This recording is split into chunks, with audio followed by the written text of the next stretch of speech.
ಕಳೆದ 10 ದಿನಗಳಿಂದ ಪೆಟ್ರೋಲು ಮತ್ತು ಡೀಸೆಲ್ ಏರಿಕೆಯಾಗ್ತಾ ಇದೆ. ಹಾಗೆ ಇವತ್ತು ಕೂಡ ಪೆಟ್ರೋಲು ಡೀಸೆಲ್ ಹಾಗೂ CNG ಕೂಡ ಹೆಚ್ಚಿಗೆ ಆಗ್ತಿದೆ. ನಾವು ಇವತ್ತೊಂದು ಪೆಟ್ರೋಲ್ ಬಂಕ್ನಲ್ಲಿದ್ದೇವೆ. ಇಲ್ಲಿ ದೃಶ್ಯಾವಳಿ ನೋಡ್ತಾ ಇರ್ಬೋದು. ಇಲ್ಲಿ ಮನೆಯಲ್ಲಿರುವಂತಹ ಖಾಲಿ ಕ್ಯಾನ್ಗಳು ಪ್ರತಿಯೊಂದನ್ನು ತೆಗೆದುಕೊಂಡು ಬಂದು ಡೀಸೆಲ್ಲು ಮತ್ತು ಪೆಟ್ರೋಲ್ಗಳನ್ನು ಸ್ಟಾಕ್ ಮಾಡ್ಕೊಂಡು ಇಟ್ಕೋತಾ ಇದ್ದಾರೆ. ಮುಂದಿನ ದಿನಗಳಲ್ಲಿ ಪೆಟ್ರೋಲ್ ಸಿಗುತ್ತೋ ಇಲ್ಲೋ, ಡೀಸೆಲ್ ಸಿಗುತ್ತೋ ಇಲ್ಲೋ ಅನ್ನೋ ಭಯದಲ್ಲಿ ಜನರಿದ್ದಾರೆ. ಇಲ್ಲಿ ನಮ್ಮ ಜೊತೆ ಒಬ್ಬ ವಾಹನ ಸವಾರರಿದ್ದಾರೆ. ಅವ್ರನ್ನ ನಾವು ಮಾತಾಡ್ಸೋಣ.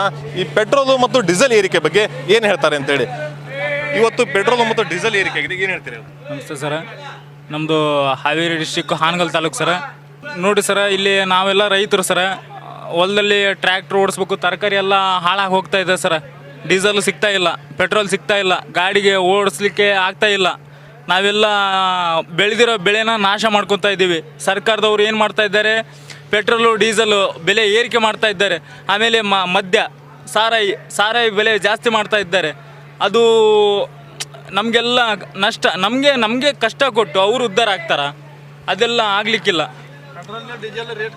ಕಡಿಮೆ ಮಾಡಬೇಕು. ಇದಕ್ಕೆ ಒಳ್ಳೆ ಒಂದು ಉತ್ತಮ ಸರ್ಕಾರ ಆರಿಸಿ ನಾವು ತರುವಂಥ ಆಯ್ಕೆ ನಾವು ಮಾಡಬೇಕು. ಯಾಕಂದರೆ ನಮ್ಮ ಜನರಲ್ಲಿ ಇದು ಮೂಡಬೇಕಿದು. ಇದು ವಾಹನ ಸವಾರರು ಹೇಳುವಂಥದ್ದು ಏನಂತ ಹೇಳಿದ್ರೆ, ನಾವು ರೈತರು ನಾವು ಟ್ರ್ಯಾಕ್ಟರು ಮತ್ತು ಕೆಲವೊಂದು ಈ ರೈತರ ಉಪಯೋಗಿಸೋ ಯಂತ್ರದ ಮೇಲೆ ಅವಲಂಬಿತವಾಗಿದ್ದೇವೆ.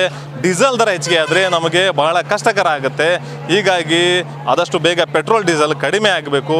ಮುಂದೇನು ಹೆಚ್ಚಿಗೆ ಆಗಬಹುದು ಅನ್ನೋ ಒಂದು ನಿರೀಕ್ಷೆನೂ ಇದೆ. ಇದರಿಂದಾಗಿ ನಮಗೆ ಮುಂದೆ ಪೆಟ್ರೋಲ್ ಡೀಸೆಲ್ ಸಿಗುತ್ತಿಲ್ಲ ಅನ್ನೋದು ಗೊತ್ತಾಗ್ತಾ ಇಲ್ಲ. ಇದರಿಂದಾಗಿ ಸರ್ಕಾರ ಕೂಡಲೇ ಇದನ್ನು ಪೆಟ್ರೋಲ್ ಮತ್ತು ಡೀಸೆಲ್ ಕಡಿಮೆ ಮಾಡಬೇಕೆಂದು ವಾಹನ ಸವಾರರ ಆಗ್ರಹ ಆಗಿದೆ. ಇರ್ಫಾನ್, ಕರ್ನಾಟಕ ಟಿವಿ, ಹಾವೇರಿ.